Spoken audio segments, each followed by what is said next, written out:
Have you ever looked at how many settings there are for Facebook business pages? Wow! In this Facebook business page settings tutorial, I'm going to walk you through them so you know which ones are important to pay attention to, as well as which ones you can ignore. All right, let's get into it.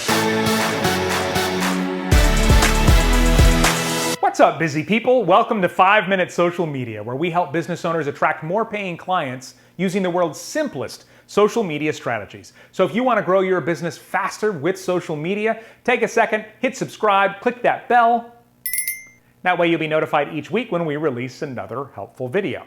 My name is Jerry Potter. Yes, it rhymes with the boy wizard. And in this Facebook business page settings tutorial, I'm going to walk you through all of the different important settings so you know which ones are important and which ones you can ignore. Now, I am doing this on my Facebook business page. They look a little different depending on your industry, sometimes the page category, and where you are in the world. So if yours looks a little different and I don't cover something, feel free to ask me your question down in the comments. So from your business page, first you want to click Settings at the top, just for anyone who's not already there. And because there are so many settings in here, I'm going to go very quickly through some, and others I'll slow down when they're more important. But that's the great thing about recorded video tutorials, is you can pause and rewind as much as you need. So starting here, we're on the General tab. So everything here is part of that General tab. Page visibility, this is whether your page is published or not. Visitor posts is where you determine if you're going to allow other people to post on your page or not. If you want to have a little more control over things, then you can click this box to review posts by other people before they're published to the page. Or if you don't want people to post at all, you can just disable everything. I always say leave things open until you have a problem, because when you start locking things down in sort of a censoring way, you're losing some of your authenticity. Post and story sharing is where you decide if people can share your posts to their page and their stories, and generally as a business, that's something you'd want, right? And you can choose separately between letting them share your posts and events versus letting them share your page's story if you are posting to Facebook business page stories. Audience optimization for posts. This gives you the ability to sort of do some targeting and some restrictions when you put up certain posts, but it's never really worked that well. Messages, whether or not people can contact your page with the message button.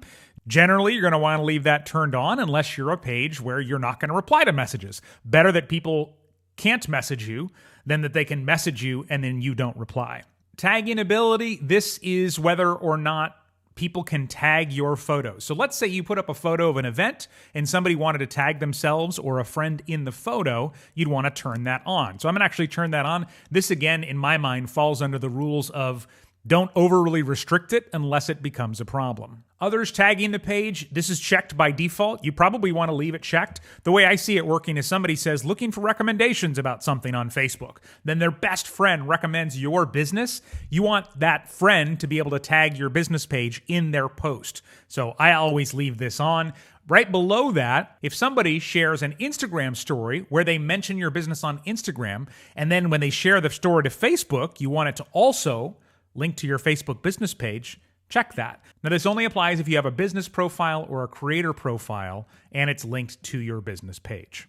Country restrictions, you can either hide your page from certain countries or you can only show it to people in certain countries. Age restrictions, if your content is not appropriate to everybody, you can add an age restriction here. I strongly recommend it if you are a company like an alcohol company, because if you put something up and, for example, boost it, and it gets boosted to people that are underage, to minors, they will shut down your ad account. Page moderation, if you ever wanted to block posts or comments containing the following words, you could do that. So it could be profane words, it could be a name of your competitor, I guess. It just means if somebody does comment using one of those, then an admin gets to see it before it goes up. If you've got a lot of them or you're bringing them from another page, you can upload a CSV file as well. Again, I leave this stuff empty until I have a reason to add it. Profanity filter, if you want to make sure that anything with profanity gets blocked, then you can do that. I like to have mine on medium to start. Choose whether your page is recommended to others. Of course, why wouldn't you want that unless you're hiding something? Page updates. This is one that it's different for everybody, but basically when you update your phone number, update your hours, different things like that, when you have a brand new page, you'll see a lot of them like this. So if you don't want a post to go up when you do that, then you just uncheck that box. And that's what I usually do. Posts in multiple languages. This is something that Facebook allows now. So if you have a bilingual audience, you can check that, and then it will actually allow you to put up a post, for example, in English and in Spanish or French. Translate automatically. Facebook will automatically translate your post when it's available. I always just leave that checked. Comment ranking. This is going to show most relevant comments by default, but if you uncheck that, instead it'll show comments in order. The advantage of having most relevant comments is if somebody sees a comment they enjoy, they're more likely to keep reading the comments and keep engaging with your post. So for example, if you have a comment already on your post that has a bunch of likes and reactions and replies, that's more likely to get shown. More importantly, if there's a comment on your post from somebody they know, then they're more likely to see that. And I'm certainly interested. Like if a post gets my attention and then my friend comments on it, I want to see what they said.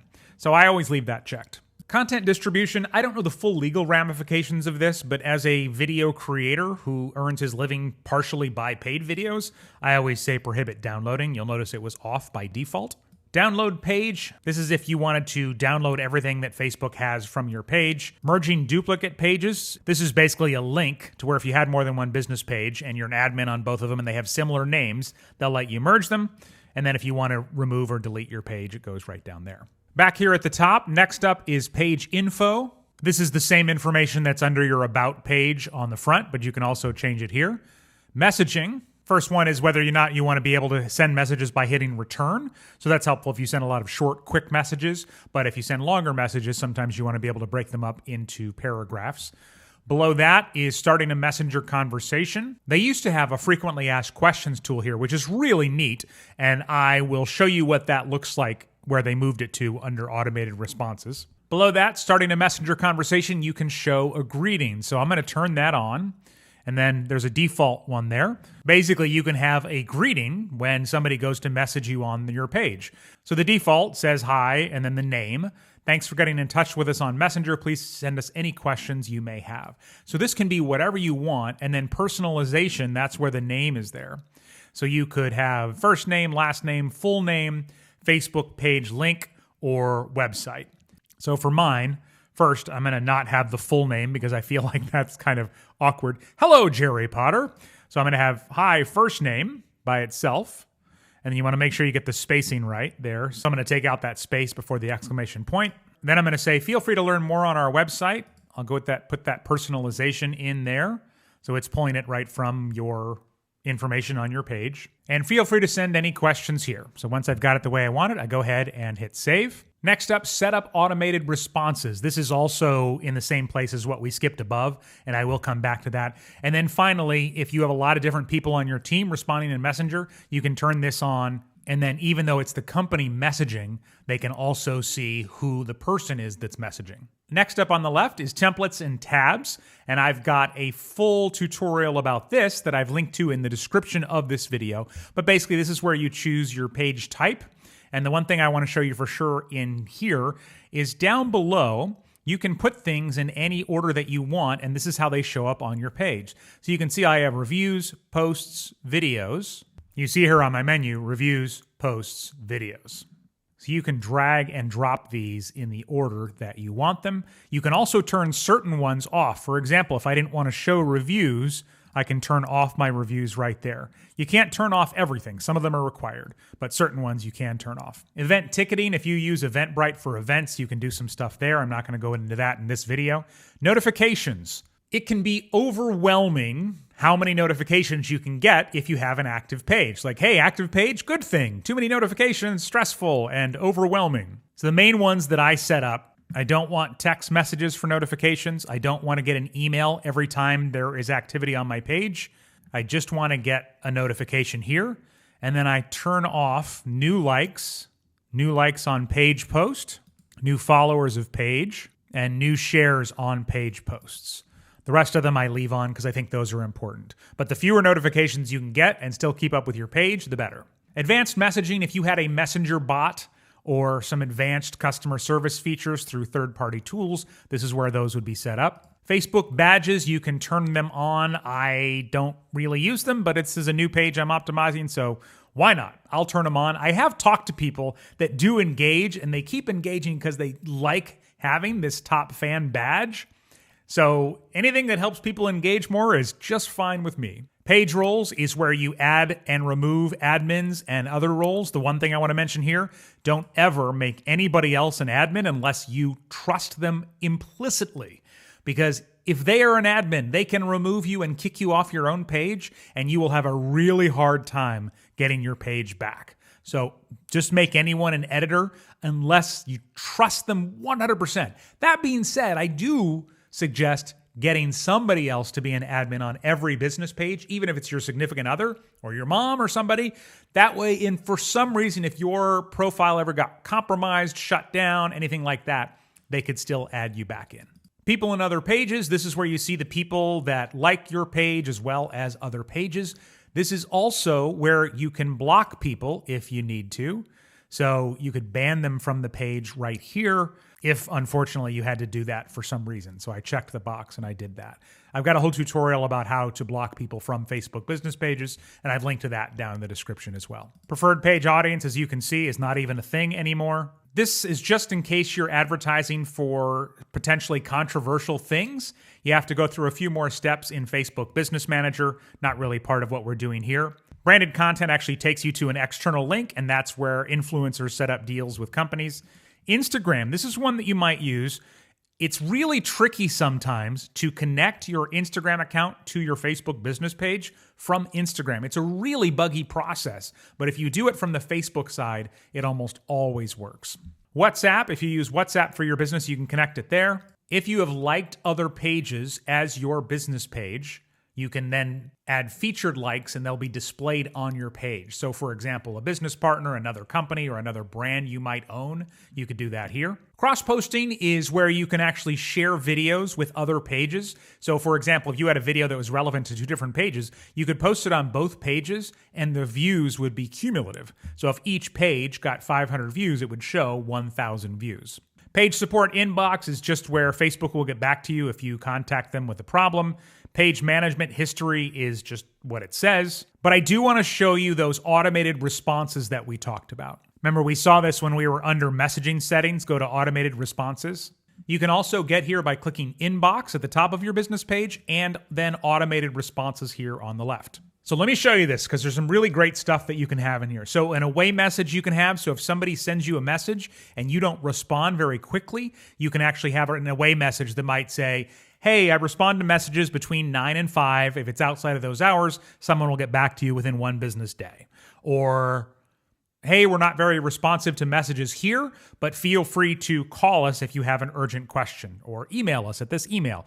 You can make it anything you want. You can use the personalization like we did in that other setting, and you can actually have it on and off at certain times. So it might only pop up during your non-business hours. Below that is instant reply. It's a little bit different than the away message. The away message is specifically for the hours you're not available.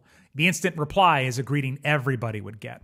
Next up, questions for potential customers. This isn't one that I use, but if you are trying to pre-qualify people, or let's say that you're, I don't know, an oil change place, then you might say, like the example here, what type of service can we help you with? Short answer. When would you like the service done? Options, best phone number to call you at. So you could sort of automate some of this stuff and set it up in here. This is just like many different types of survey software where you can go through and customize this exactly the way that you want. Next up is contact information. This is a way for you to send people to other places instead of keeping them here in Facebook Messenger. Location, if you have a location and address on your page, then you can set it up so if somebody asks about the location, it provides them that.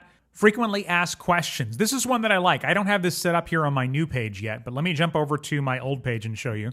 So when somebody goes to send you a message, these frequently asked questions will pop up, and you can make these whatever you want. So for me, I've set it up. So the first one, do you have a course about social media? That's a question I get a lot. And I have this response. As I do, it's called da-da-da-da. And then they have a button where they can click to learn more. Next up, do you offer one-on-one coaching? I have an answer to that, as well as a button where they can learn more about my group coaching program. And then the third one I have is what's your favorite ice cream flavor? That's just there for fun. But sometimes people are on your page, they want more information, they don't know what to ask. Then you can kind of suggest things that they could ask, ideally, that will lead to them becoming your customer or client. All right, we made it to the last two settings that I want to show you. These are newer, but really cool if you use them in the right way. One, page recommended. So you can turn that on, and then as soon as somebody recommends your page to someone, you can send them a thank you note. So you can see the default, "Hi, thanks for recommending us. We're glad you had a great experience." And then you could go through, you can add an image or a video, all kinds of stuff that you can do here. So that's kind of neat. You can also do that personalization where you could include their name. So, and then the other one is if the page is not recommended, you can see the default answer here. "Hi, we're sorry you had a bad experience. Please let us know how we can improve." I prefer, because I work with fewer clients overall, to reply to these personally as opposed to in an automated way. But this is a really cool way to automate some of that and acknowledge the feedback that people are giving you, whether it's good or bad. The good news about business page settings is usually you can set them and then you don't have to think about them anymore. But there are, of course, a lot of things that do take up our time on social media. So if you'd like my free guide, 6 ways to cut your social media workload in half, grab it by clicking on the screen here, or if you don't see the link, you can get it in the description of this video. Thank you so much for watching 5 Minute Social Media, supporting me and my 2 tiny superheroes at home.